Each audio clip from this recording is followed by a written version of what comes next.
แต่พระติตะทลายรัตนาผ่านแผ่วพระแก้วเจ้าดังสามภาคการด้วยความเคารพนอบนบปุจจาขอความนอบน้อมไว้สาปาลมีธรรมครูบาอาจารย์พระมหาเถรานุเถระพระเถระพระเจ้าพระสงฆ์ทุกรูปทุกตนโดยความเคารพนอบนบปุจจาขอความสุขความสวัสดีจงมีแก่ศรัทธาญาติโยมท่านสาธุชนนักศีลนักบุญทุกท่านมาปะกันละเนอมาปะกันแล้วกับช่วงรายการมรดกธรรมปืนบ้านล้านนากับกระผมอาตมภาพพระครูสังฆลักษณ์ธนอัตรรัตนสิริเจ้าอาวาสวัดหาลิกาลามสันมันนะตำบลต้นทงอำเภอเมืองจังหวัดลำพูนก็ได้น้อมนำเอารายการมาปะมาพบกับศรัทธาญาติโยมท่านสาธุชนนักศีลนักบุญทุกท่านกับรายการมรดกธรรมล้านนาตั้งแต่เวลา3:30ถึง5:00อยู่โดยกันประมาณ1 ชั่วโมงครึ่งโดยประมาณก็มาปะมาพบกันทุกวันพุธเวลานี้เป็นประจำศรัทธาญาติโยมวันนี้ก็มาเป็นวันพุธที่14เดือนกรกฎาคมพุทธศักราช2564ก็ได้มาปะมาพบกันก็เหลือเวลาแถม10 วันเนาะศรัทธาญาติโยมก็จะเข้าสู่ช่วงเทศกาลเข้าพรรษาก็ศรัทธาญาติโยมก็จะได้มาวัดมาวากุศิลจะได้มาฟังพระธรรมเทศนากลางพรรษาวันนี้ก็วันศีลก็แต่ละวัดแต่ละวาก็จะได้เทศน์นำเทศน์ธรรมให้กับศรัทธาญาติโยมแต่ละวัดแต่ละวาก็ได้เตรียมน้ำเตรียมธรรมไว้ก็โลกก็ไหลมาศรัทธาญาติโยมท่านทั้งหลายก็นึกว่ามันจะหายไป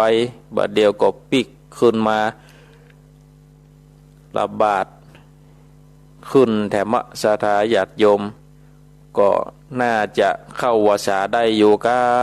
เนาะปีนี้นะก็อยู่ที่เทศกาลเนาะอยู่ที่เหตุการณ์ของบ้านของเมือง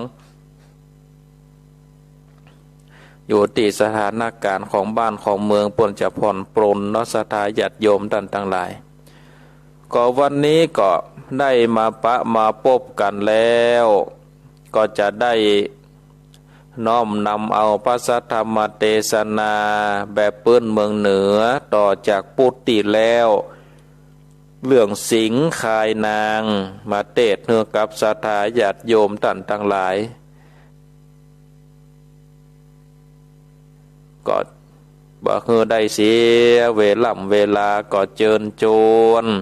พ่อออกแม่ออกศรัทธาญาติโยมท่านสาธุชนนักศีลนักบุญทุกท่านได้ตั้งอกตั้งใจสดับรับฟังพระสัทธรรมเทศนาอันมีชื่อว่าสิงคายนางวันนี้ก็เป็นผูกสุดผูกซอยละเนอศรัทธาญาติโยมท่านทั้งหลายเป็นผูกสุดผูกซอยจะอวสานวันนี้ละนะศรัทธาญาติโยมจะอวสานวันนี้แล้วเพราะฉะนั้นก็เชิญชวนได้ตั้งอกตั้งใจ สดับรับฟังพระสัทธรรมเทศนาแบบปืนเมืองล้านนาเป็นลำดับต่อไปนะโม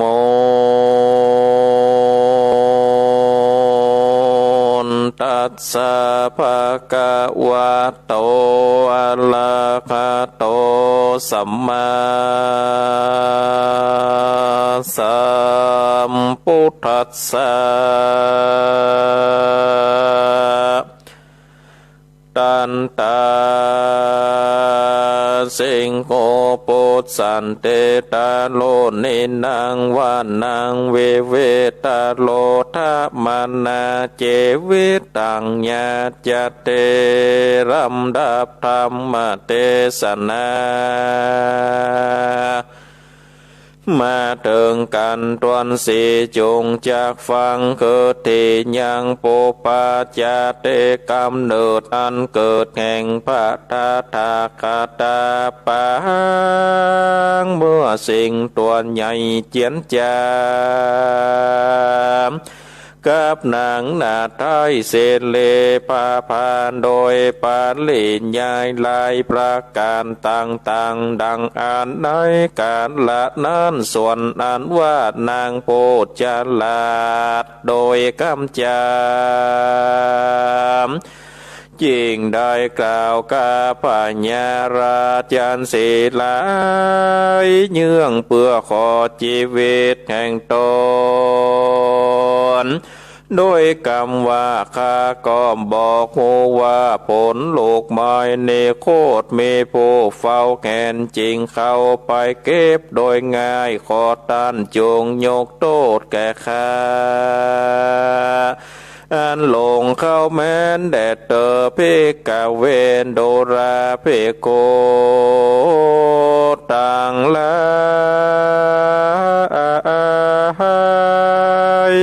ส่วนอันว่านางสิริปภาอันตั้งอยู่ในปากสิงก็เวทนาเจ็บปวดจริงกล่าวถอยคำดีว่าดูราพญาราจันเสโตอันใหญ่อันมีฤทธิ์ใจสามารถท่านจงฟังยังคำคา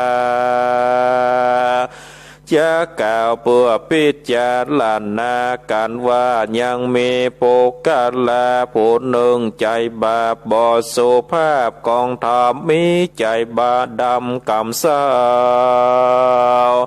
อันมากโทษแก่คนตั้งหลายบ่มีความอายต่อบาปเพื่อจะขนาบสินไม่จะหาโทษมาใส่จริงเอาเงินคำไปกองไว้ที่ตั้งไว้สุมการแล้วแอบพกกอยเล็งโดเพื่อจักล่อเอาความกันว่ามีคนจันเดินทางมาพบใส่ยังเงินคำกองไข่หิมตังก็เตียงว่าจะเก็บเอาไปแม่นมันเพื่อว่าของอาจนั้นบอกหันมีผู้เห็นกรรมอย่างนี้และมีเป็นดังอีตันจากโทษแก่คนใดผู้แก้ก็เปิงกล่าวว่าผู้เป็นเจ้าของหากพิษได้ตั้งสุดตัวสิงโหวัดจันนังกัญญาเฮ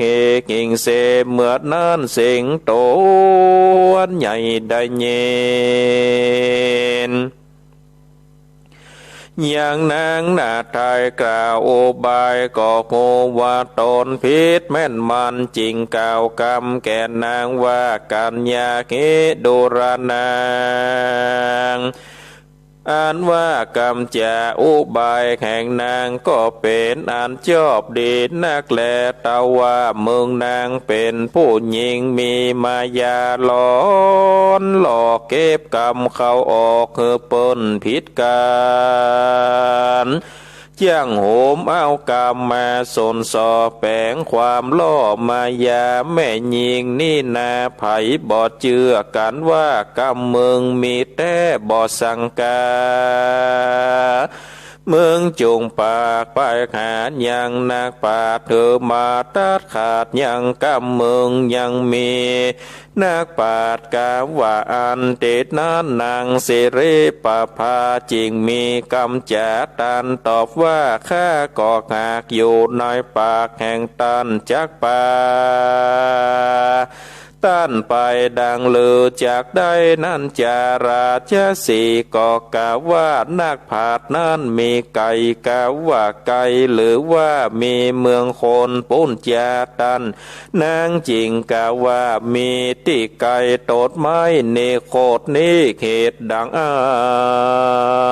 นท่านจงปาเอาเฮาไปเตอราชสีโตดนั้นก็หากจะหูยังมียังจะรีดพระเวณีแห่งโบราณอาจารย์เจ้าแต้นเดเลกีราดังจากหูมันเนในเมื่อพระปลามาโพธิสัตว์เจ้าแห่งเขาสว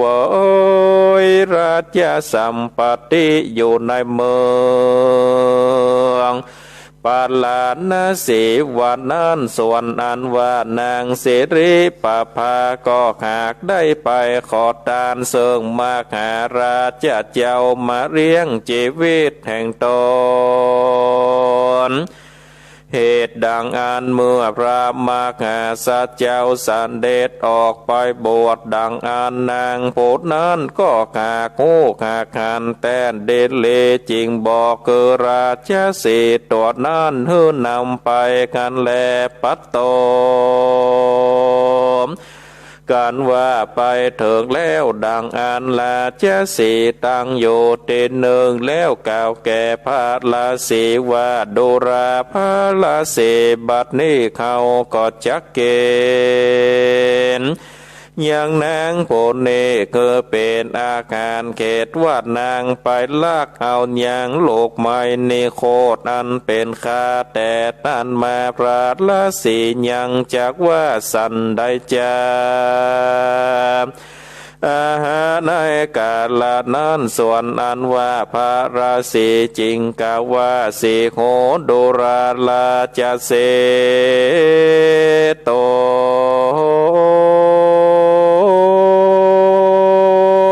ใหญ่ตดไม้เนโค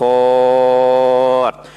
อันต้านโยกหักษาอยากมีสัญญาอันใดเป็นเครื่องหมายว่าเป็นเขตแดนแห่งตัวเมืองราชสีจริงกล่าวว่าข้าแด่พระละเส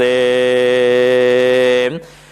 ข้าก็บอกมีสัญญาอันใดเป็นเครื่องบอกข้าก็หากไปเก็บกินจุวันสัตว์ฝูงอื่นตัวใดก็บอกมาเก็บกินใดมีแต่นา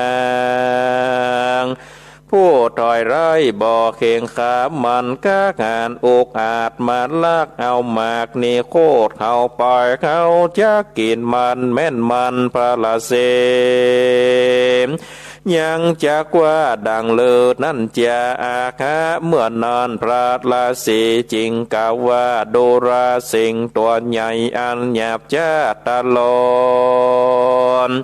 หากำโคดนะบอดได้การเมืองยังจะกินนางนี้แต่ดังอันตันก็ได้ชื่อว่าข้ายังมโนเธอตายอันบ่มีความพิสังสักสิ่งเมืองนี้เตียงว่า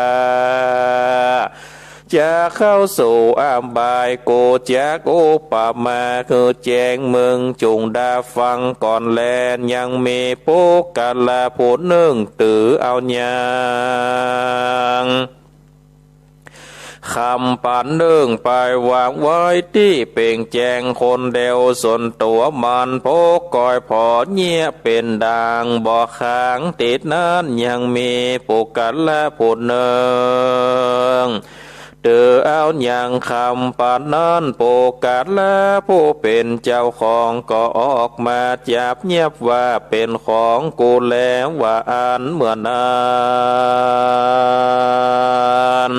ความผิดก็หากจากมีแก่ผู้กาลาผู้นั้นอันจะตั้นจงกล่าวมาเตอสิ่งตัวนั้นก็กล่าวว่าหากผิดแก่เจ้าของแต่แล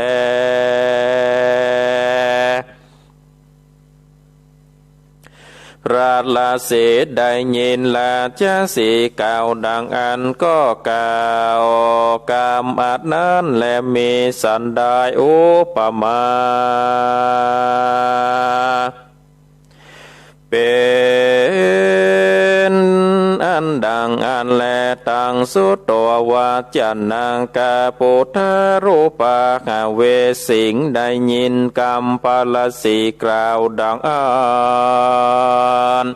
มันเกียรติมากนักจริงกล่าวว่าข้าแด่พระราศีกรรมตั้งมวลหากเจ้ากูหากกล่าวนั้นก็หากแม่นจอบแต่ดิเลตาว่าตัวข้านี้ก็หากเป็นสัตตริชา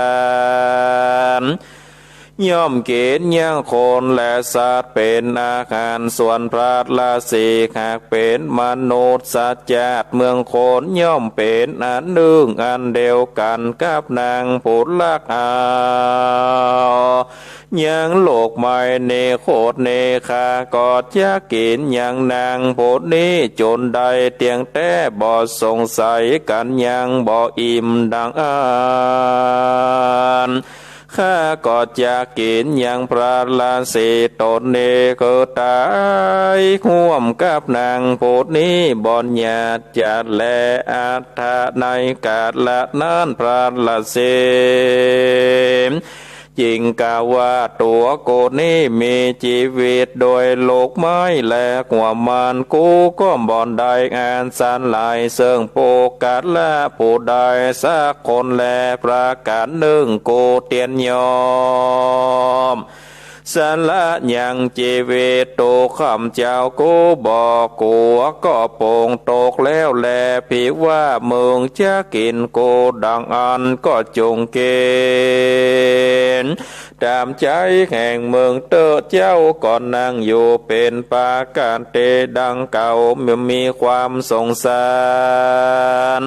ยังนางนาไทยเสลีปะพาอันยังอยู่ในปากลาชสีตัวหยาบนางก็ออกปากกับเจ้าละสีว่าขอเจ้าโกจงพายโพดเธอขาดได้พ้นจากตั้งตายเพื่อเอ็นโดนยังปอดและแม่อันท่ากองต่างเตียงว่าจักอยากอาหารหิวหอดป่านนี้จักเป็น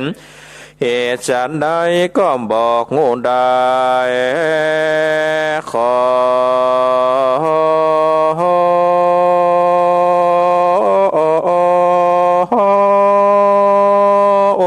ตันไทยจงเมตตา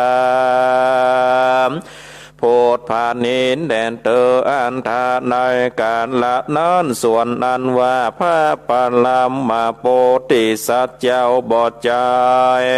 บ่เศร้าโพดคนนาเอ็นโดนอย่างนางเศษเล่ป่าพาน้อยนาดอันจักตายขาดอินทรีย์โดยราชันเสโต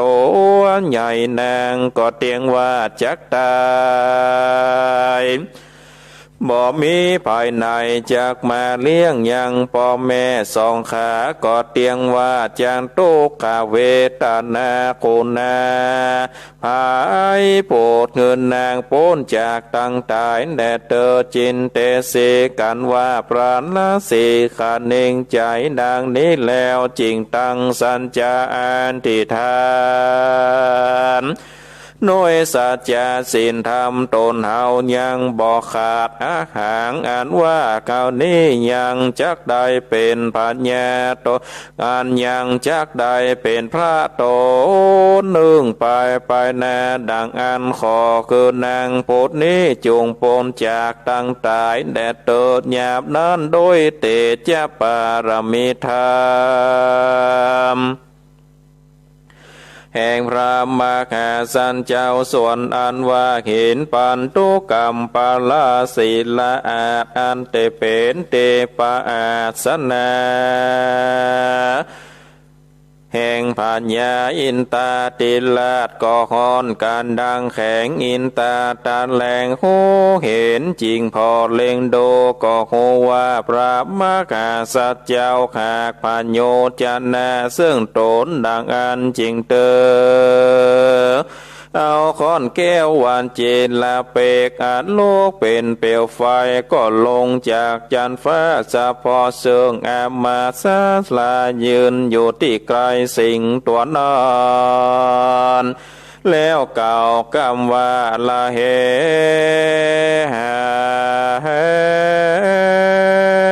โนกาลาสิงโตถอยอันต่ำยอบโดยปัญญาดังเลือเมืองจะกินนางจนใดเพียว่าเมืองจะกินแต่ใส่ก็จริงแก่โดยปัญหาแก่งโกปัญหานั้นมีดังนี้ตามโมตามาอิทาโรเกปัลละโลเกโอภาเตอิทาโลเกปัลละโลเกอามปิญจาปาคุนาติญาดังนี้ดุราปัญญาสิ่งตัวใหญ่ขีญาอันมืดในโลกนี้และโลกหน้าจากได้อันใดจาพระการดึงขีญาอันแจ้งในโลกนี้และโลกในนาจักได้อันใดจะประการเดิงปาโคนาติญาอันว่ามากยิ่งกว่าแม่น้ำนั้นจักได้แก่อันใดจะประการเดิงเวลาเมื่อเจ้าจักเดินไปสี่ขากันเถิงตึงเตี้ยงปล่อยจักเดินสองขากันยามละข้ามมาจะเดินสามขาปัญหาตั้งหลาย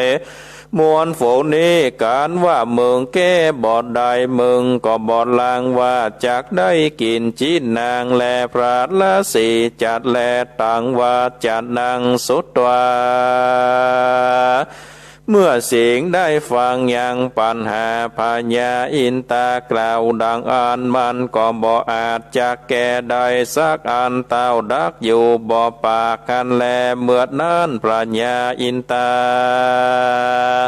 จริงกล่าวว่าผีว่าเมืองแก้บ่อนใดแต่ดังอันเมืองจุงคายยังนางออกจากปากเมืองด้วยปันแดดเตอสิงตัวหยาบจ้าก็คายอย่างนางศิลีปาภาออกจากปากมันมากันแลติดนั้นผ่านยาอินตาสามกวาดแกว่งยังค้อนแก้ววาจีละเปกอาจลูกเป็นเปลวไฟแล้วกล่าวว่าสิงตัวถอยมึงจูงไปขายังบันเดชนักผาดมาแก้ยังปัญหาอย่างนี้คือใดแดดเตอกันว่ามึงยังบ่ได้นางผาดมาแก่คือได้ดังอันกูจักเอาค้อนเน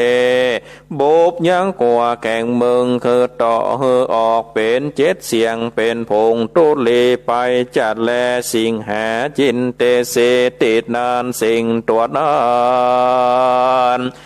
จริงขันนิ่งในใจว่าชื่ออันว่าโปกาลาโพจักหายังปัญหาอย่างเนก็หาบ่ได้ง่ายแต่แลตาเวทไว้แต่พระลาเสโตนั่นก็ขากจากโอ้สิ่งเดียวกวนโกรีบไปไวพานลาสีขออันเจิญพานลาสีสเดชมายังเตพญาอินตาเกิดต้านได้เตสนาปัญหาอย่างเนกวนจัดแลแล้วมันก็วิ่งไปตีพานลาสีเล่ายังปัญหาอย่างนั้นคือพานลาสีฟัง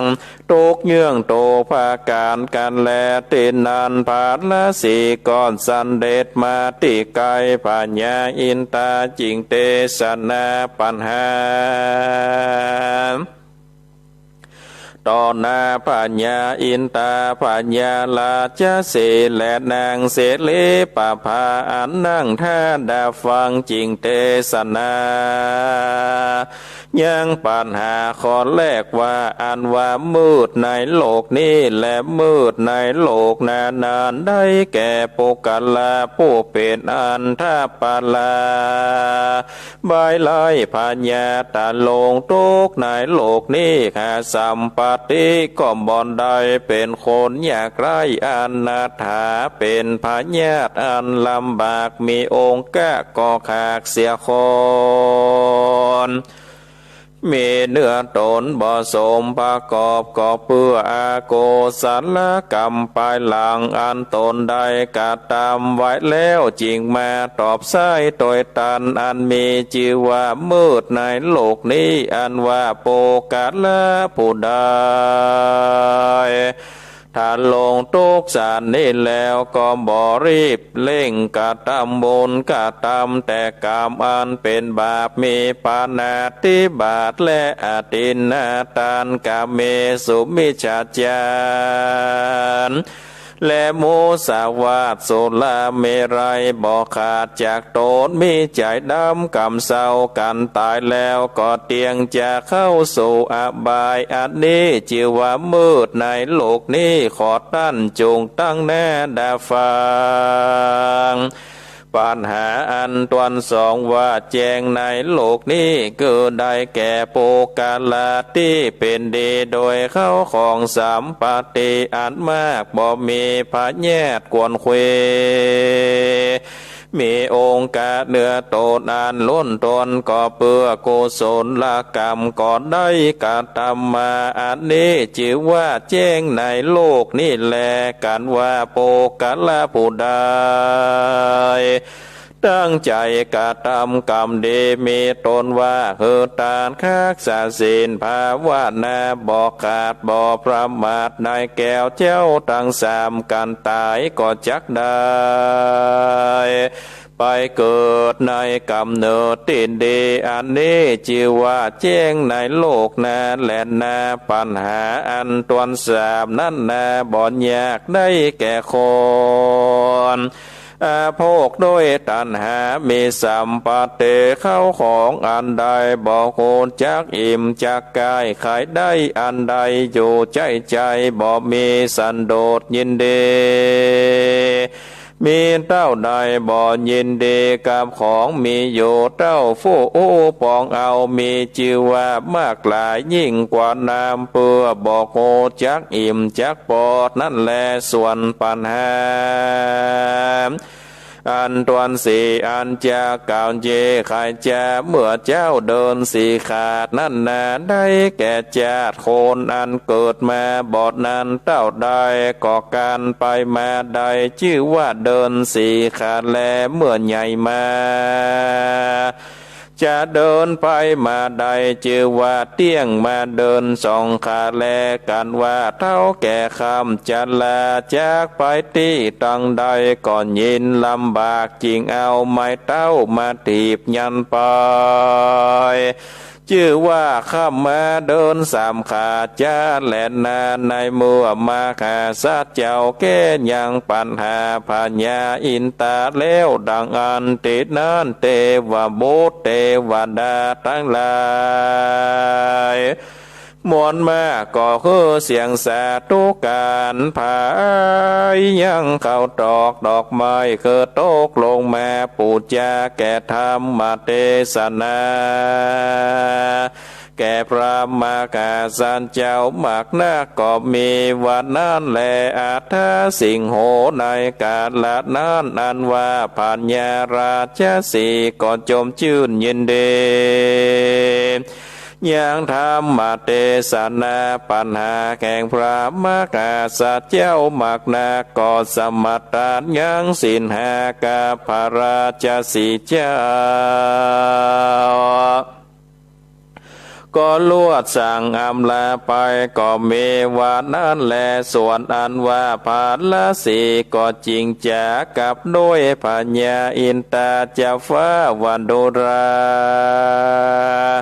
อินตาติลาดันว่านางน้อยนาเสเลปะพาโหเจ้าโกนปิตามันดาพ่อแม่ขาเลี้ยงสองเท่าแก่ทุกวันยาม วันหนึ่งได้ไปเก็บยังหน่วยใบนิโคตก่อนลวดถูกราชสีแกบลืนนางโจรมาปากันมาน้อยสันฐานแข่งเดชแล้วเจ้าราชสีก็เล่าคือพญาอินตาฟังความในอันกล่าวมาแล้วแต่ภายหลังอันแลแล้วพระราศีก็กล่าวว่าขอ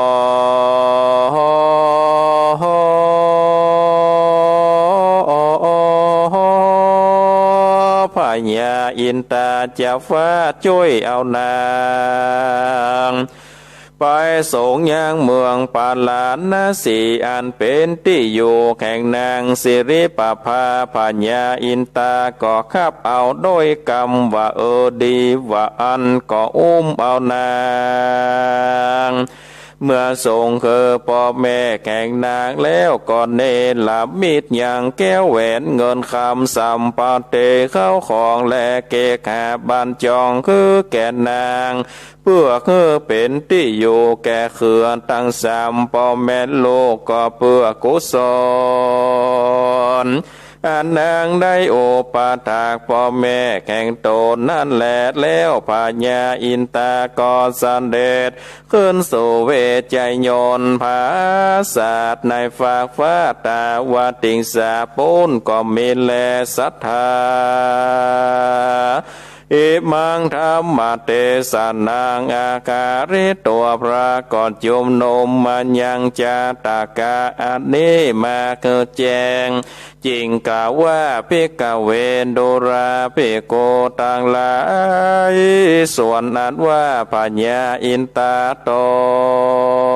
นเป็นเจ้าแก่เทวดาตั้งหลายลงมากำสมปานแห่งพระมหาสัจเจ้านั้นก็หากมาได้อนุโรธเทศในกาลบัดนี้แลสาสิริปภา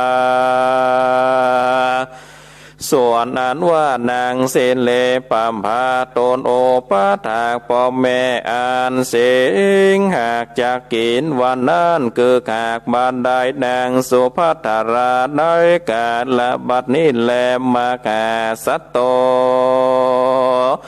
อันว่าพระมหาสัจเจ้าเอาตนออกบวชเป็นฤาษีวัดนั้นคือหากบ้านใดโกพระตถาคตในกาลบัดนี้แลเตสนาปาลิโยสาเนในเมื่อแล้วธรรมเทศนาปาเลสาตั้งหลายก็ได้เถิ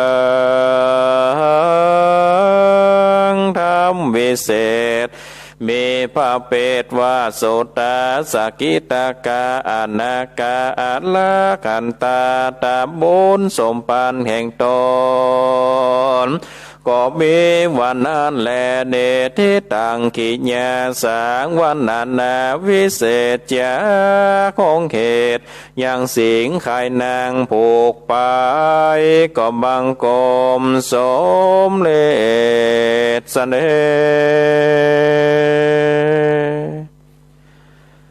เอาละศรัทธาญาติโยมท่านสาธุชนนักศีลนักบุญทุกท่าน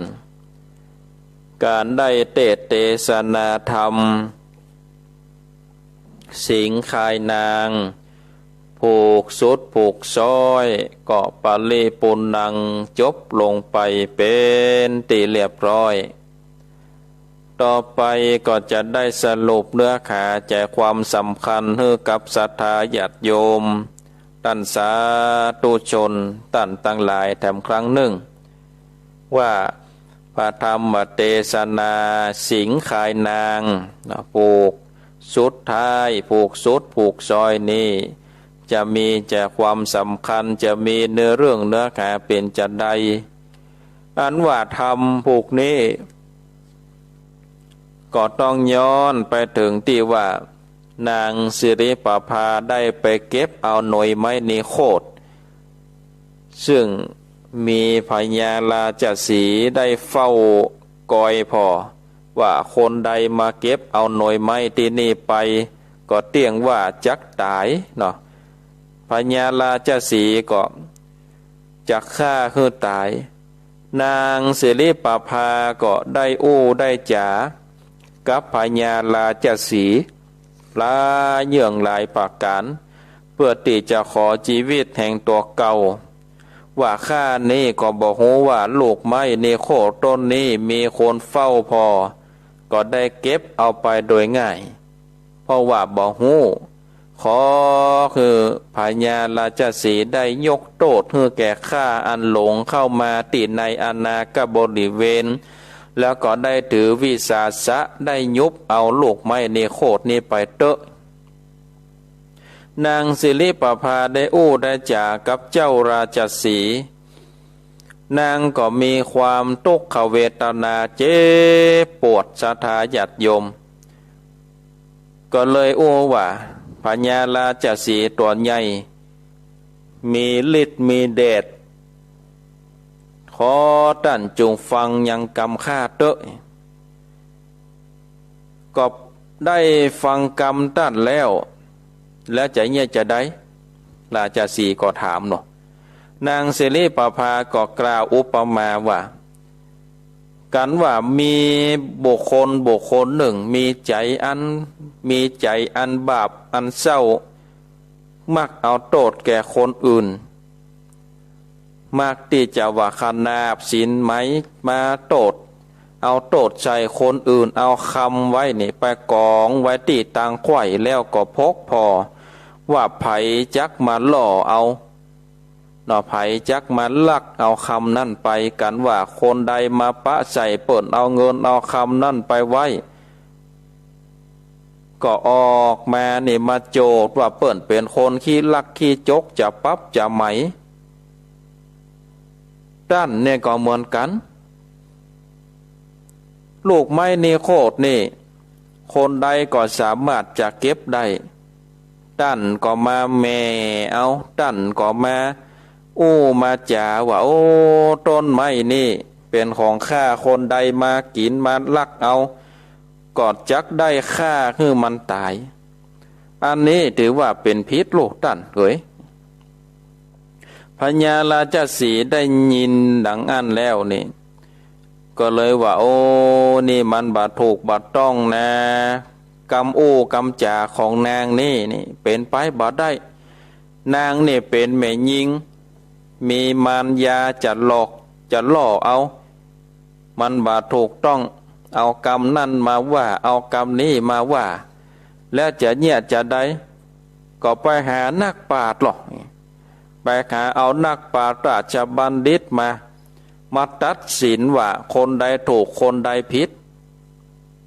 แล้วจะไปหานักปราชญ์ที่ไหนราชสีห์ก็ถามหรอก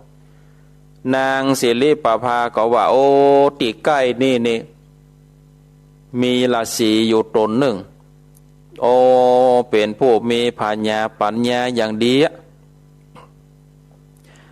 แล้วจะไปจะได้ก็จำเป็นได้ปลาไปนากะจำเป็นได้ปลาไปเพราะว่าข้าก็ตึงอยู่ในปากของท่านในโลกบ่ได้หายไปไหนก็อยู่ในปากนี่ก็จะปลาท่านไปกะ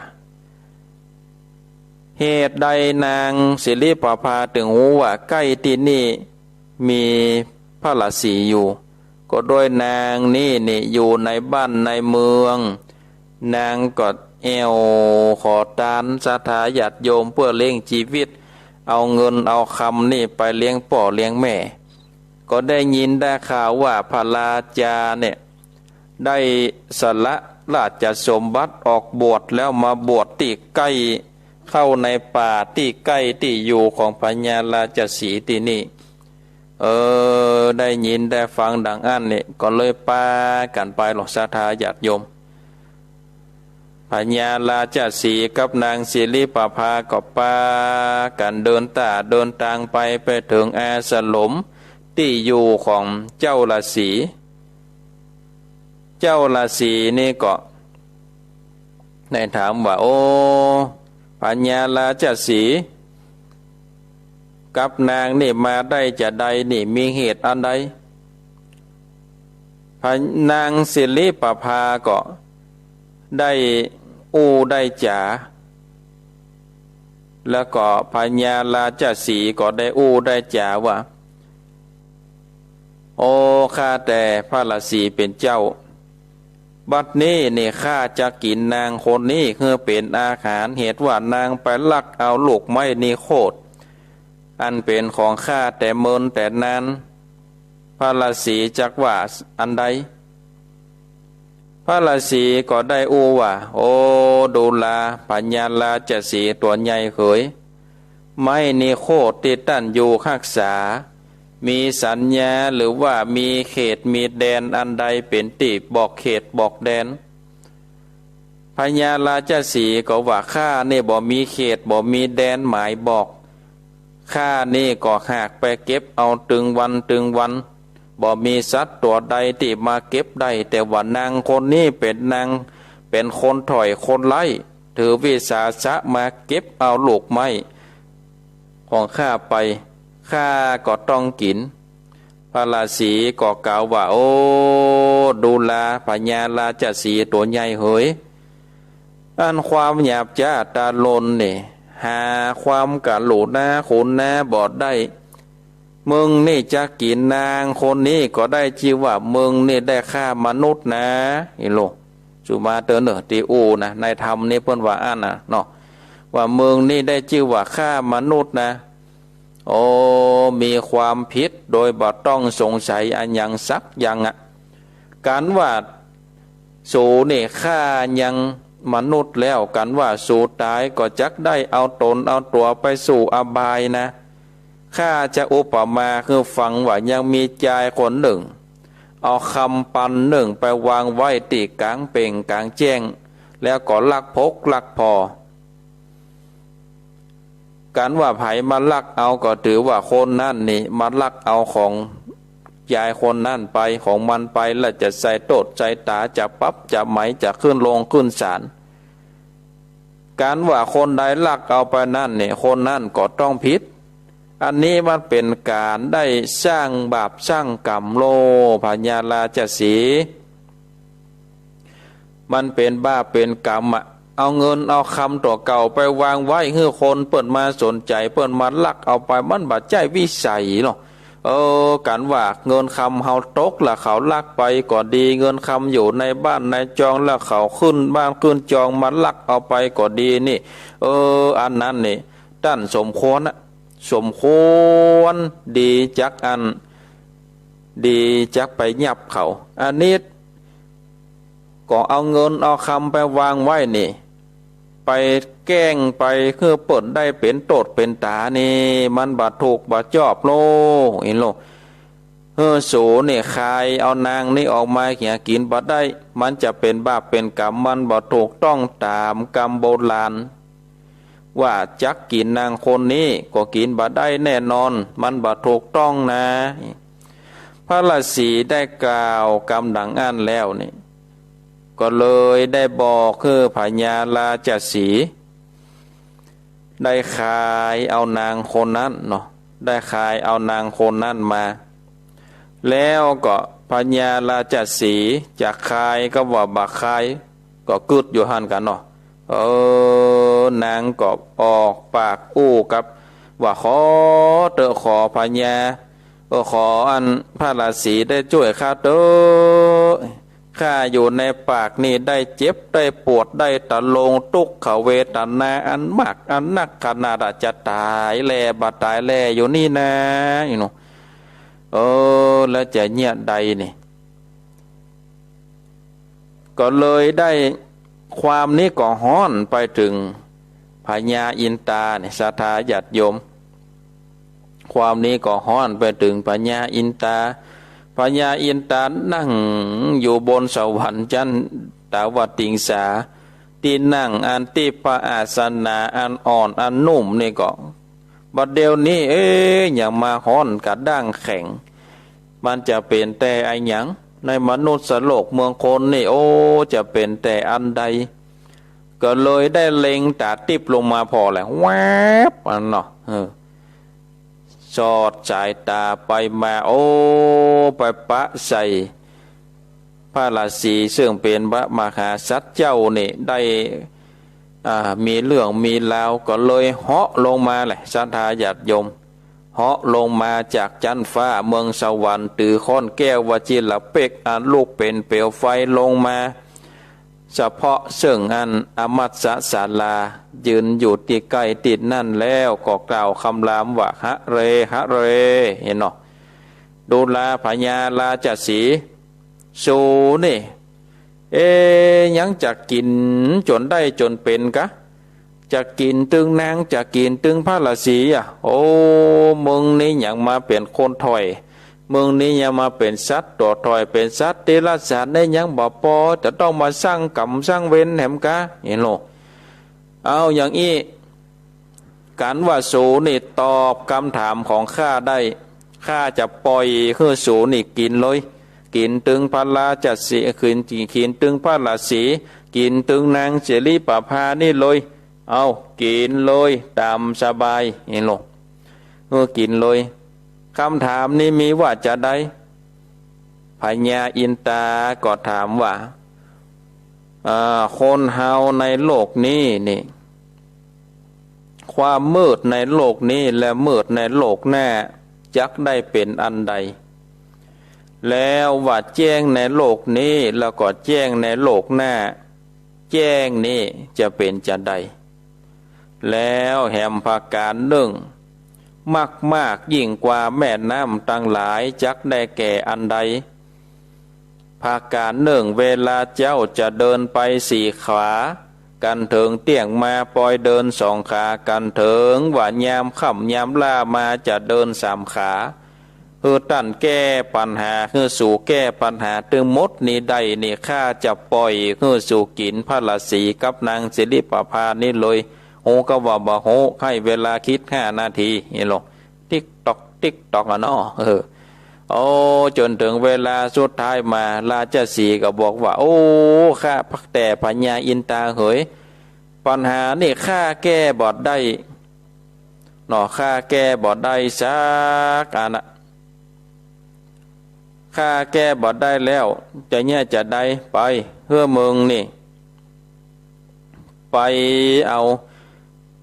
ไปเจอเอานักปราชญ์มาไปเจอเอานักปราชญ์มากันว่ามึงบ่เจอเอานักปราชญ์มากูจะเอาค้อนเนี่ยมาตุบหัวให้มึงแตกเป็น7 เสียงให้มึงเนี่ยตายไปหัวนี่จะแตกเป็นฟุงผลตุลีไปพญาราชสีห์ก็ว่าโอ้มันบ่มีคนใดเป็นนักปราชญ์ละกะก็เลยขอให้พระราศีนี่ได้มาแก้ปัญหาให้ฟังเนาะมาแก้ปัญหาให้ฟังว่าปัญหาที่พญาอินตาเนี่ยได้ตั้งเป็นปริศนาไว้จะเป็นจะได้ขอพญาราชสีห์ขอพระราศีได้แก้ยังปัญหาอันนั้นกำเตอะพระราศีก็ได้เทศนาแก้ยังปัญหาต่อหน้าพญาอินตาต่อหน้าพญาราชสีห์ต่อหน้านางสิริปภาว่ามืดในโลกนี้และมืดในโลกหน้าก็ได้แก่บุคคลผู้เป็นอันทะปาลาใบไล่พญาปัญญาตะลงตุกในโลกนี้หาเข้าของสัมปติบ่ได้เป็นคนอยากไร้อนาถาเกิดมาก็มีกะพญาตนาลำบากเป็นคนที่มีองค์กะบ่ครบถ้วน32เป็นคนที่ผสมประกอบก็เพื่อว่าอากุศลกรรมติดตนตัวได้สร้างมาแต่จัดภายหลัง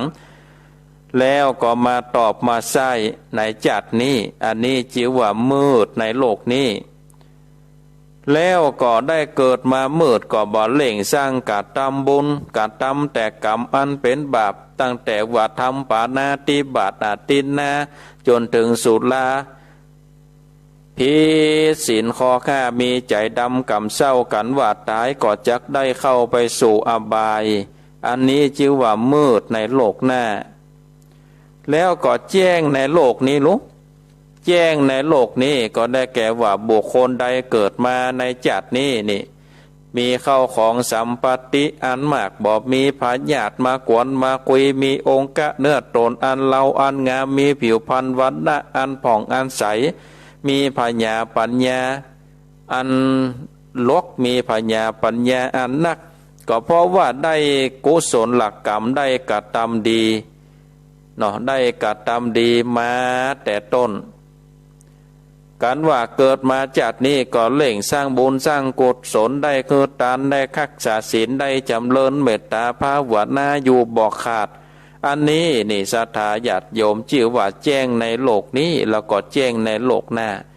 เฮาได้กระทำทานศีลภาวนาเฮาได้มีพรหมวิหารทั้งสี่เมตตากรุณามุทิตาอุเบกขาเนาะเฮาได้อยู่ในอิทธิบาททั้งสี่การว่าเฮาตายไปเฮาก็จะได้ไปเกิดที่ดีเกิดในสวรรค์สมบัติเกิดในมนุษย์สมบัติจนถึงพระนิพพานสมบัติเป็นที่สุดคือแจ้งในโลกนี้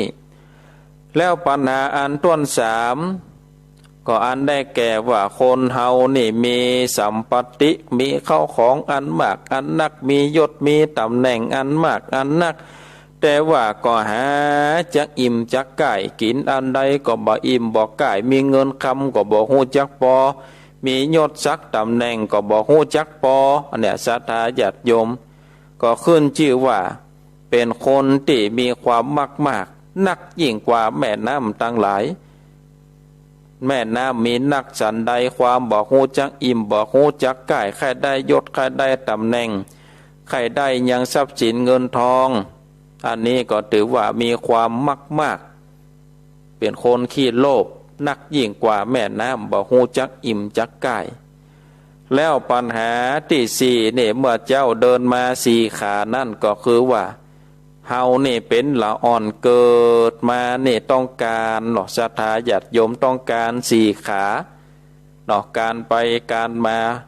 การว่าขึ้นมาถึงยามเตี้ยงเดินสองขาก็ขึ้นก็คือว่าเฮาได้เป็นละอ่อนเฮาการสี่ขาใหญ่ขึ้นมาเฮาก็สามารถเต้วสองขาได้สองขานี่เตียวไปในทางที่ถูกก็ได้เตียวไปในทางที่ผิดก็ได้ก็คือว่าเฮามีสองขาเอาไว้เดินอย่างถึงวันนี้ศรัทธาญาติโยมท่านทั้งหลายเดินก็คือเดินไปในทางที่สร้างบุญสร้างกุศลกินทานอย่างที่ว่าตะเกียทานศีลภาวนาโดยเฉพาะศีลห้านี่จะไปคือมันได้ขาดเมื่อเฮาได้อยู่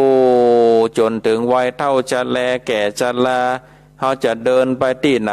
เขาก็ต้องใจไม้เต้าอันนี้ก็ว่าเดินสามขาถึงกันเมื่อค่ำยามลามาเดินสามขาก็คือว่าถึงวัยเท่าชราแก่ชราก็จักเดินไปก็ต้องใจไม้เต้าในการได้พยุงตนพยุงตัวศรัทธาญาติโยมท่านทั้งหลายเมื่อพระราศีได้ได้จาแล้วเนี่ยโอ้พญาราชสีห์พญาสิงห์ก็ได้สมาทานเนาะวันวัดได้ถึงธรรมเนาะศรัทธาญาติโยมได้ถึงธรรมก่อนลวดขอสมาทานเอาศีลห้าจากพระราศีแล้วก็ลวดหนีไปคืนสู่ที่อยู่แห่งตนพระราศีก็เลยมาอ้อนขอต่อพญาอินตาว่าขอพญาอินตาธิราชได้ขออุ้มเอานางสิริปภาเนี่ยได้คืนสู่ยังเมืองปาราณสีซึ่งเป็นที่อยู่ที่กินของนางเตอะนางจะได้ไปเลี้ยงพ่อแม่สองเท่าคืออยู่คือกินบ่เดียวนี้พ่อแม่ก็คงจะกองหาละกายขอพระราศีได้โปรดเมตตากำเตอะเมื่อพญาอินตาได้ยินได้ฟังดังอันแล้วก็อุ้มเอานางเนาะอุ้มเอานางก็ได้ไปส่งยังบ้านยังเมืองเมื่ออุ้มเอานางไปส่งแล้วก็เลยเนรมิต แก้วแหวนเงินคำสัมปติตั้งหลายแล้วก็เนรมิตบ้านจองหอเฮือนเพื่อเป็นที่อยู่ทั้งสามพ่อแม่ลูกได้อยู่แล้วก็ได้สร้างกุศลมันกินมันทานไปนางสิริปภาก็ได้สร้างบุญอันยิ่งใหญ่ก็ได้ดูแลอุปถัมภ์พ่ออุปถัมภ์แม่แล้วพญาอินตาก็ได้ปีกคืนไปสู่จันเมืองตาวติงสาในธรรมนี้นิศรัทธาญาติโยมก็ได้ปริปุณังจบลงไปเต้าอี้ก็ถือว่า เป็นคติคำสอนเนาะศรัทธาญาติโยมท่านทั้งหลายเป็นคติคำสอนอย่างจัดดีเลยทำพวกนี้มีคติธรรมที่แฝงไว้เพราะฉะนั้นศรัทธาญาติโยมก็ให้ตั้งมั่นอยู่ในศีลเนาะตั้งมั่นอยู่ในศีลอยู่ในธรรมตั้งมั่นอยู่ในอยู่ในกองวัดอันดีเนาะเพื่อที่จะได้เฮาได้มีความศรัทธาเนาะศรัทธาญาติโยมมีความศรัทธาต่อพระแก้วเจ้าทั้งสามประการเนาะเฮามีความศรัทธาเหมือนกับนางสิริประภาเนี่ยเนาะเพิ่นมีความศรัทธาถึงแม้ว่านางจะเป็นคนทุกข์คนจนนางก็บ่ละพ่อละแม่นางก็ได้ทำบุญเนาะศรัทธาญาติโยมท่านทั้งหลายนางนี่จนทรัพย์แต่ไม่จนศรัทธา ศรัทธานี่หมายถึงความเชื่อซึ่งเป็นความเชื่อที่ทำให้เกิดความมั่นใจทำให้เกิดความเชื่อมั่นบ่คลอนแคลนถ่ายถอนได้ง่ายศรัทธานี้เป็นเรื่องของใจถ้าใจมีศรัทธามั่นคงศรัทธานั้นก็จะประคองใจไว้บ่คือหวั่นไหวบ่คือโลเลบ่คือเลาะและง่ายในทางตรงกันข้ามถ้าใจวิปริตศรัทธาก็จะวิปริตตัวไปวิปริตก็คือว่าความผิดแปลกไปจากข้อเท็จจริงหรือจากความจริงที่คนทั้งหลายเชื่อถือและก็ยอมรับกันโดยมีความแตกต่างกันไปซึ่งความแตกต่างนั้นบ่ใช่ต่างแต่ความหันแต่ต่างจากความจริงต่างจากข้อเท็จจริงเมื่อใจวิปริตไปศรัทธาความเชื่อที่เกิดจากใจนั่นก็พลอยที่จะวิบัติคือความเชื่อแปลกๆไปโดยอย่างนี่เป็นอันตรายศรัทธาญาติโยมท่านทั้งหลายใจที่วิปริตผิดแปลกไปนั่นก็เพราะความเห็นที่เป็นไปตามอารมณ์ที่เกิดขึ้นคือความหักผ่องความโลภผ่องความโกรธผ่องความหลงผ่องเมื่อมีอารมณ์อย่างใดอย่างหนึ่งมากระทบแล้วโอนเอ็นไปตามอารมณ์นั้นใจก็เริ่มผิดแผกไปจากปกติกลายเป็นใจวิปริตไปเมื่อใจวิปริตศรัทธาก็พลอยวิปริตไปตามในทำนองเดียวกันเมื่อศรัทธาวิปริตใจก็จะวิปริตไปโดยเช่นกันเมื่อไปเชื่อโดยปราศจากปัญญาบ่กึศรอบคอบเพราะมีอารมณ์แปรปรวนด้วยความรักความโลภเป็นต้นใจก็จะวิ่งไปตามอารมณ์นั้นทำให้กึศแล้วค่อยตามอารมณ์นั้นไปแต่ต่อมาจะไปทำผิดเพราะสิ่งที่เลวร้ายหรือผิดเลวร้ายอย่างใดก็บอกฮู้จักผิดก็กลายเป็นใจวิปริตไปโดยปริยายเรื่องของศรัทธากับเรื่องใจเป็นของคู่กันศรัทธาญาติโยมท่านทั้งหลายหากไปโดยกันโดยว่าวิปริตก็จะอำนวยประโยชน์ให้แต่ถ้าว่าวิปริตผิดแผกไปก็ซ้ำนำความหายนะมาคือบ่นักก็น้อยในเรื่องของศรัทธานี้นี่เปิ้นแสดงไว้ว่าคนที่มีศรัทธาตั้งมั่นจะยังประโยชน์ที่ต้องการให้สำเร็จโดยบ่ยากสามารถที่จะผลักดันให้ถึงความสุขสมปรารถนาได้และสามารถเป็นเพื่อนคราวจำเป็นได้เพราะใจที่มีความศรัทธาจะมั่นคงเชื่อมั่นบ่วอกแวกสันคลอนเหมือนคนที่มีเพื่อนเดินทางย่อมบ่กลัวเกรงอันหยังมากนักคนที่มีศรัทธาถ้าหากว่าเป็นคนดีเป็นคนมีศีลมีทรัพย์สม่ำเสมอและเป็นคนมีสมบัติจะอยู่ที่ไหนจะไปที่ไหนก็ย่อมมีผู้ยินดีมีผู้คับต้อนมีผู้คือเกียรติบัลลังก์เกียรติอันหยังหากขาดศรัทธาแม้มีทรัพย์สมบัตินักก็บ่อาจจักดึงดูดใจผู้คนให้ไว้วางใจหรือให้เกียรติได้ให้ความนับถือได้อย่างสนิทใจแต่ศรัทธานั้นเป็นคุณธรรมกลางๆบ่เป็นบุญบ่เป็นบาปหรือยังบ่เป็นดีบ่เป็นชั่วในตัวเพราะศรัทธาเป็นความเชื่อในเรื่องที่ดีงามก็มีที่เป็นความเชื่อในเรื่องชั่วในเรื่องเลวก็มีถ้าเชื่อในเรื่องดีในเรื่องที่เป็นกุศลก็ถือว่าเป็นความเชื่อที่เป็นบุญนำสิ่งที่เป็นประโยชน์มาให้ ถ้าเชื่อในเรื่องชั่วในเรื่องที่บดีก็ถือว่าเป็นความชั่วเป็นความเชื่อที่เป็นบาปนำสิ่งที่เป็นทุกข์เป็นโทษมาคือปกติของความเชื่อเป็นอย่างนี้ดังนั้นเมื่อท่านทั้งหลาย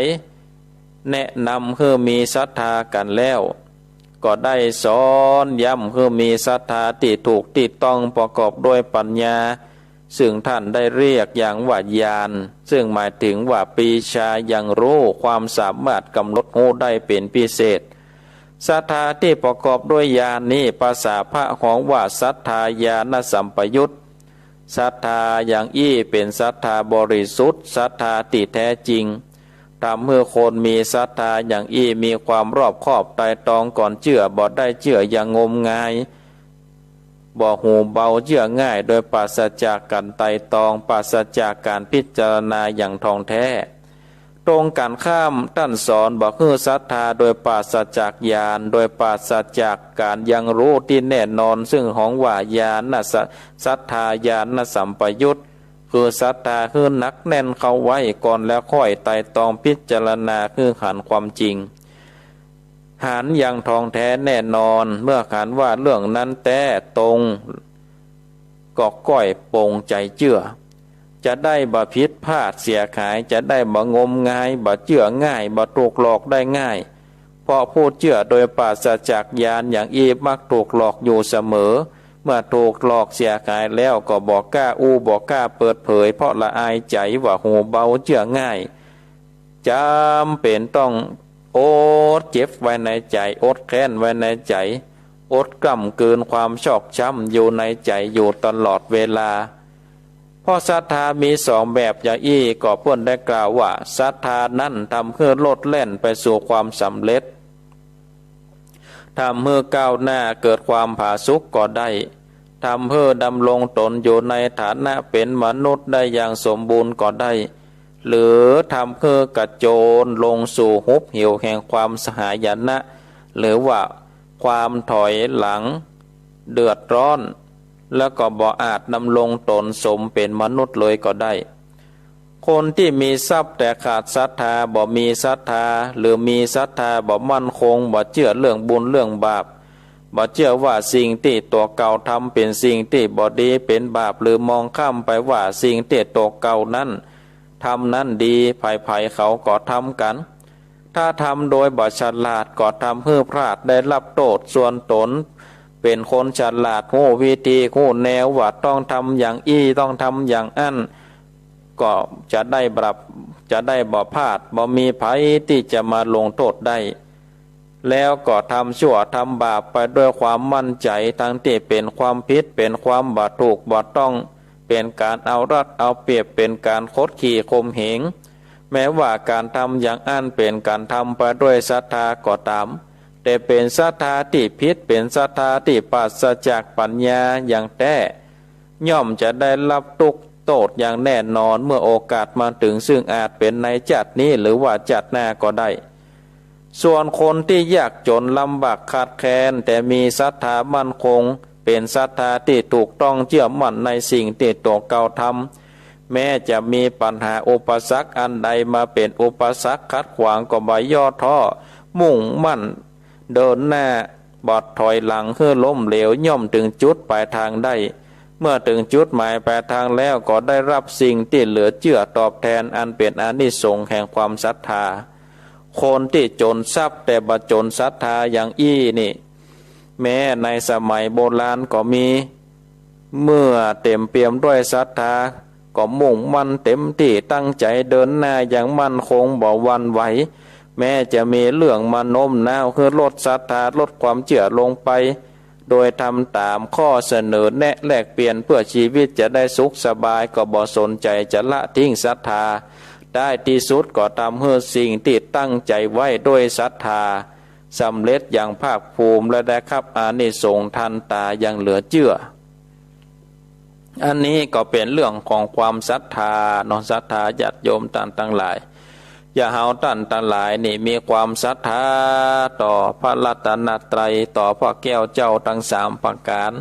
ศรัทธาในคุณความดีอย่างเช่นว่าคุณของครูบาเจ้าสลีวิจัย เนาะครูบาเจ้าทั้งหลายครูบาอาจารย์ที่เป็นที่จังที่เปิ่งของเฮานี่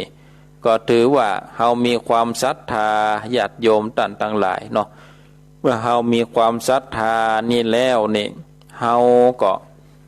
สมควรที่จะได้รับผล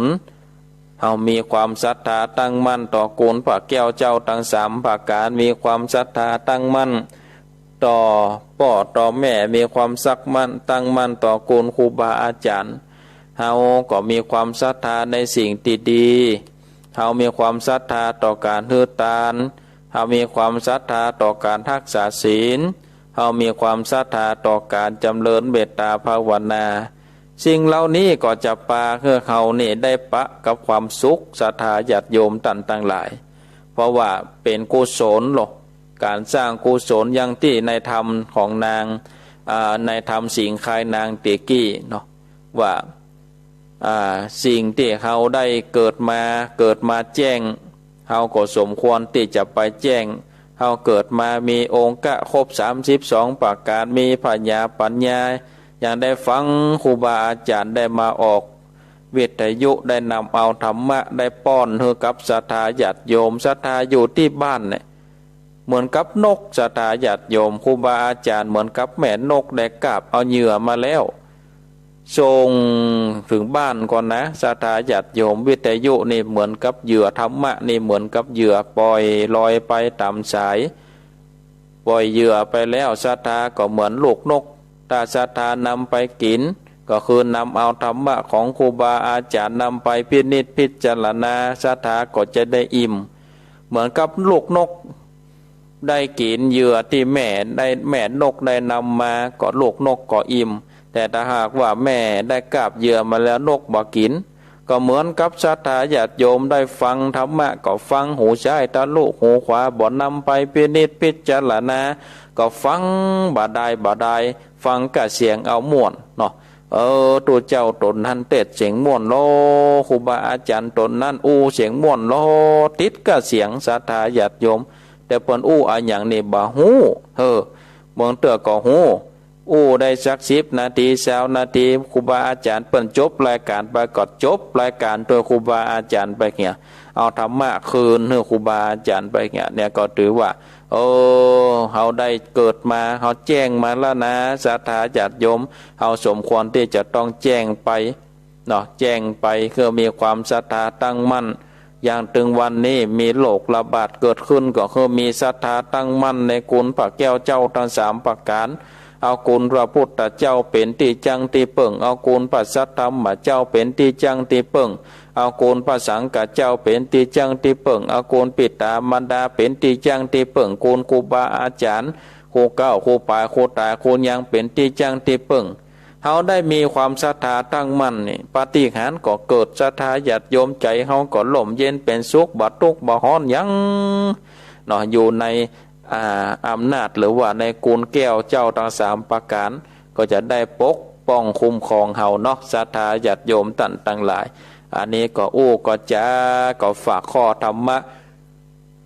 กับศรัทธาญาติโยมท่านทั้งหลายเนาะนำไปพินิจพิจารณาเนาะนำไปพินิจพิจารณาแล้วจะเป็นจะใดก็เชิญชวนเนาะศรัทธาญาติโยมก็นำไปพินิจพิจารณาเนาะนำไปประพฤติใจอันนี้ก็ถือว่าศรัทธาญาติโยมท่านทั้งหลายได้อาตมาได้นำเหยื่อมาป้อนให้แล้วเนาะศรัทธาจะกินก็ว่าบ่กินก็ตามแต่ศรัทธาท่านทั้งหลายเอาละเนาะมาเร็วพอเวลาก็เหลือเวลาแต่ประมาณ20 กว่านาทีจะได้เปิดสายให้กับศรัทธาญาติโยมท่านทั้งหลายเนาะได้โทรมาที่เบอร์โทรศัพท์0865878177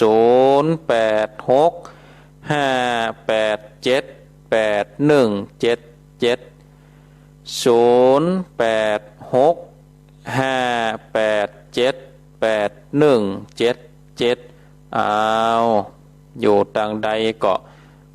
โทรมาแจ้งผลการนับฟังโทรมาโทรมาจ่าได้เนอะศรัทธาญาติโยมจะอยู่ทางใดก็โทรมา โทรมาแจ้งได้โทรมาโอ้โทรมาจ๋าครับสายเจริญปอนไม่สาเจ้าน่าจะคงจะแม่จันทิพย์เจ้าชัดเจนดีเนาะเจ้าแล้วก็เป็นคติสนใจจับดีเลยเจ้าสาธุไว้ปฏิบัติเจ้าสาธุฟังแต่เจ้าแล้วเนาะแม่เนาะเจ้าฟังแต่เจ้าตั้งแต่พระครูอีกรมเลยเจ้าโอ้สาธุโมทนาเนอเป็นกำลังใจท่านพระครูนะเจ้าสาธุครับสายต่อไปเจริญปอนไม่สาวเจ้าท่านพระครูไม่รู้เองฟังแล้วอยู่ในใจในมดนะท่านฟังแล้วได้คตินำไปพินิจพิจารณาเนาะอยู่ในใจในมดธรรมะอะไรท่านพระครูดีแล้วถ้าแล้ววันตั้งคิดอย่างคิดธรรมะถือธรรมะพระพุทธพระธรรมพระสงฆ์น่าท่านนั่นกะเอาพอแก้วเจ้าเป็นที่จ้างที่เปิ่งเนอะเจ้าถึงวันนี้ก็โอ้ยเปิ่งพระพุทธพระธรรมพระสงฆ์พระแก้วเจ้าตักษาไม่พังตลอดเปิ่งบุญกุศลขึ้นมาตลอดไหว้สาธุเจ้าไหว้สาทุกข้าวทุกเจ้าแต่ท่านพระครูสาธุดีแล้วไหว้สาเจ้าบุญรักษาท่านพระครูเด้อทุกเจ้าครับสายต่อไปนั่นลุดไปให้แล้วเข้ามาแถมกำเนอะ0865878177เจริญปอนรู้จักดังใดหนองบัวชัยประการเจ้าหนองบัวชัยประการเจ้าฟังกับเจ้านะเนอะฟังแล้วเป็นจะได้พ้องชัดเจนดีเนาะเจ้าชัดเจนดีเจ้า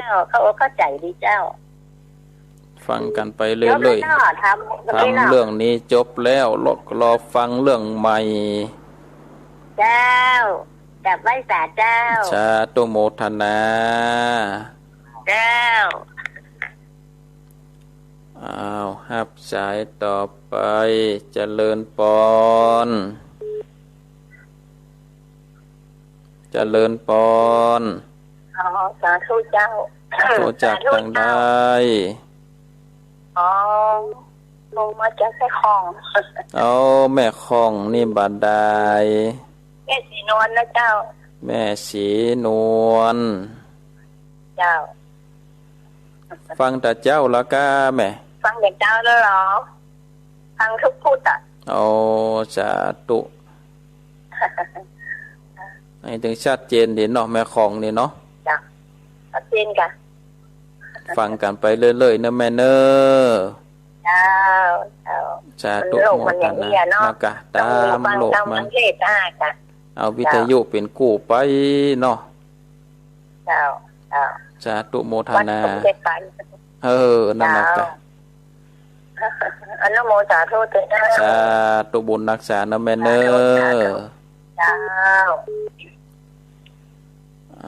ครับสายต่อไป0865878177เจริญปอนเจ้าแก่บริษาเจ้าท่านพระครู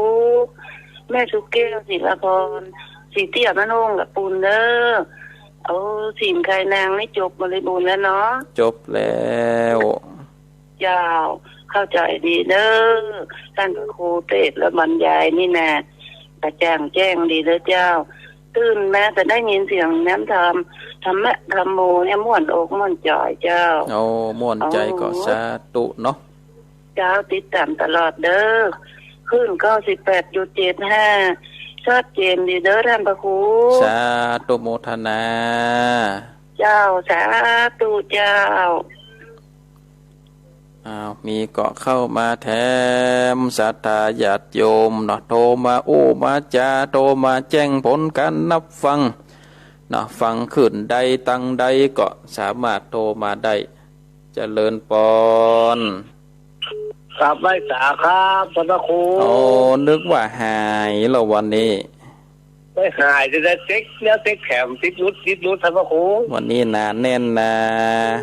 ครับ ผมสติมาสตังเกิดนะพระครู นั่นอากาศเนาะหลุดไปแล้วเอาป้อนน้อยบุญปันสายหลุดเนอะเอาโทรมาแถมกำเนอะป้อนน้อยบุญปันเจริญปอน จากภาษาเจ้าท่านพระครูอย่าแม่โทรมาจากบางการเจ้า ห้วยการ ไปฟังนั้นฟังคำกันมันหม่นใจเจ้าเป็นว่าท่านพระครูอย่าแม่ขออ่านนิดหน่อยนะเจ้า เอาเล เป็น ย ว่าขออนุญาตเจ้าก้าวหมิ่นสิ้นหมิ่นอย่าได้หมิ่นประมาทก้าวขาดสิบขาดอย่าได้ขาดศีลขาดธรรมก้าวทำติธรรมมาต้องทำบุญก้าวคุณสิบคุณเจ้าคุณพ่อคุณแม่ก้าวแผ่สิบแผ่มาต้องแผ่เมตตาก้าวหาสิบหามาต้องหาพระนิพพานก้าวตามจิตการตะการจิตนาสภานะเจ้า สาธุโมทนา เจ้าสาธุเจ้า บุญหักษา เจ้า เจริญปอน เจ้าไม่สาเจ้า โตจากตังใด เชียงหัวลิ้นเลี้ยงฝางเจ้า แจงหัวลินนี่ก็ฟังเป็นประจำนี่เนาะ เจ้าฟังอยู่ต้นผู้องค์นั่นแหละเจ้า สาธุ เจ้า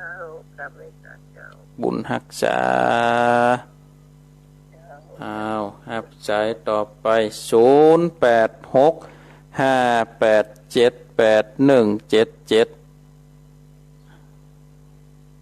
0865878177 เจริญปอน มาจากการเจ้าย ายพร จำเดืออยู่แต่ จำกา โอ้ไปได้กับบันนี่กันนะ สายมันย่นกันนะ เจ้าโอ้ฟังทำกับหมดนะนะ ม่วนดี ทุกวันนี้ก็ฟังทำนะ นะกะ เจ้าบ้านใดก็ไม่ได้ละอยู่กับบ้านว่ะ อยู่กับบ้านเอาวิทยุเป็นกู้กาเนาะ นี่อยู่เนี่ยกับพี่กูอ่ะบึกกับบึกกับตูมละบึกกัน แล้วนะกะม่วนดีเนาะปะกูบาอาจารย์หลายม่วนดี นี่ก็ก้อนมือกันฟัง นั่นนะกะ rồi cứ nhỏ con phải nghe lắc ดีแล้วเอาวิทยุเป็นกู้เป็นหมู่เนอะ trừ rồi phán trừ rồi phán thêm นั่นนะกะ mình đây mình trên vô màu có ngóc นั่นเนาะเอาสาธุโมทนาเนอะ mấy cái cài cha บุญหักษาสบายดีฮับสายต่อไปเจริญปอน ครับไว้สาท่านพระครู หายไปมึนนี่ มันกดบัดได้นะท่าน กดบัดดันบ่เนี่ยเนาะ บัดตันเปิ่นฟังอยู่ตลอดนะท่านเด้อ สาธุโมทนา เข้าใจดีธรรมะของท่าน ฟังกันไปเรื่อย เป็นกู้เป็นกินนะท่านมันมียัง ๆเนาะครูบาอาจารย์เป็นที่จ้างที่เปิ่งเนาะ ครับไปทางใดก็บ่ได้เนาะ นั่นนะกะ วิทยุเหียไปสาท่านเด้อ สาธุโมทนาก ำลังใจ บุญหักษาฮับแถมสายเนอะเจริญปอน ไอ้สาเจ้า โตจากตังใด ลำปางเจ้าไม่แก้วบ้านไม่หาทัดลำปางเจ้า แม่แก้ว เจ้าตั้งแต่เจ้ามาแล้วเจ้า ฟังแต่เจ้าแล้วนี่เนาะ เจ้า ชัดเจนดีเนาะ เป็นเจ้าที่กำลังใจในเจ้าเลย สาธุโมทนา ไ เจ้าไว้ค่ะเจ้าบุญรักษาขออนุญาตยกหูก่อนเน้อศรัทธาญาติโยมขออนุญาตยกหูก่อนว่าเวลาก่อนไล่หลังมันนี่แล้วเนาะยกหูก่อนยกหูก่อนก็สาธุอนุโมทนากับศรัทธาที่โทรมาแจ้งผลการนับฟังโทรมาโทรมาจ๋าก็สายแรกจากแม่จันทิพย์วัดเกตการลามฟังจากเมืองเจียงใหม่104ก็ชัดเจนดีสาธุอนุโมทนาสายที่สองจากแม่อุ้ยอินบ้านแม่สาบอำเภอสะเมิงก็ฟังอยู่ก็ชัดเจนดีสาธุโมทนาสายที่สามจากบ้านหนองบัวชัยปราการสายที่สี่จากแม่คองเนาะแม่ศรีนวลบ้านแม่คองก็ปะไก่หรอกคนละลายน้ำปิงนี่มาได้หันกันอยู่นี่เนาะแม่คองก็สันบันนะยืนอยู่คนฟังน้ำปิงนี่ซองหากันนี่หันอยู่นี่สายที่ห้าจากแม่สุกแก้วบ้านสีเตี้ยเนาะสีเตี้ยศรีลาพรบ้านห้องสายที่หกจากป้อน้อยบุญปันมโนครอันนี้ก็กำเดียวสายลุดไปเห็นแล้วป้อน้อยบุญปันสายที่เจ็ดจากโยมแม่บ้านห้วยการบ้านห้องสายที่แปดจากเจงหัวลินเวียงฝางสายที่เก้าจากยายพรล่องงัวแดงสันกำแพงสายที่สิบจากป่อบุญตันเจดีสามยอดแล้วก็สายสุดท้ายจากแม่แก้วนอกจากวัดลำปางก็สาธุอนุโมทนากับศรัทธาญาติโยมท่านสาธุชนนักศีลนักบุญทุกท่านที่ได้เข้ามาเปิดเครื่องวิทยุสัตดับรับฟังแล้วก็สาธุอนุโมทนาขอบคุณกับทุกคลื่นทุกสถานีที่ได้รับเอาสัญญาณในเจ้าวันนี้ในการถ่ายทอดเสียงให้กับศรัทธาญาติโยมท่านสาธุชนนักศีลนักบุญได้สดับรับฟังกันตั้งแต่เจ้ามาแล้วก็หลายคืนหลายสถานีก็ขอบคุณอนุโมทนาที่ได้นำเอารายการธรรมะ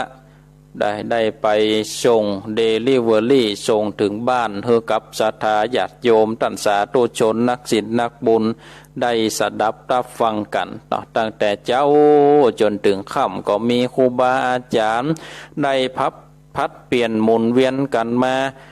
มาจ๋ามาเทศน์ให้กับศรัทธาญาติโยมท่านสาธุชนได้สดับรับฟังกัน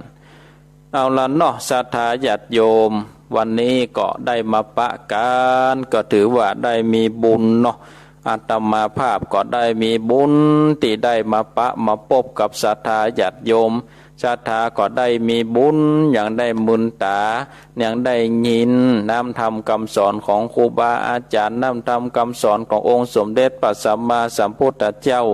ถึงแม้ว่าจะเป็นน้ำธรรมคำสอนแบบปืนบ้านล้านนาแต่ว่าครูบาอาจารย์นักปราชญ์เปิ้นก็ได้ก้อนไก่เปิ้นก็ได้ตกได้แต่งได้นำมาจากนำธรรมคำสอนในองค์สมเด็จพระสัมมาสัมพุทธเจ้าเพราะฉะนั้นศรัทธาญาติโยมที่ฟังอยู่ต่างบ้านต่างจองเนาะก็ถึงว่าตะกี้ว่ามีความศรัทธาตั้งมั่นอยู่ในพระแก้วเจ้าทั้งสามประการมีความตั้งมั่นในการหือทานมีความตั้งมั่นในการรักษาศีล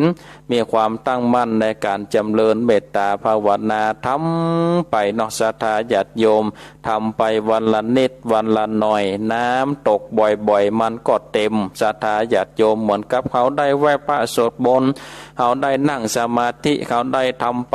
บ่อยๆไม่หยุดเนาะมันก็ตึงเต็มวันใดวันหนึ่งมันก็ตึงเต็มเนาะศรัทธาญาติโยมท่านทั้งหลายเอาละเนาะบอกได้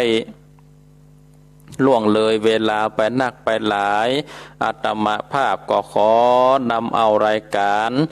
มรดกธรรมล้านนาได้ลาจากศรัทธาญาติโยมท่านสาธุชนนักศีลนักบุญทุกท่านไว้เพียงเท่าอี้ก่อน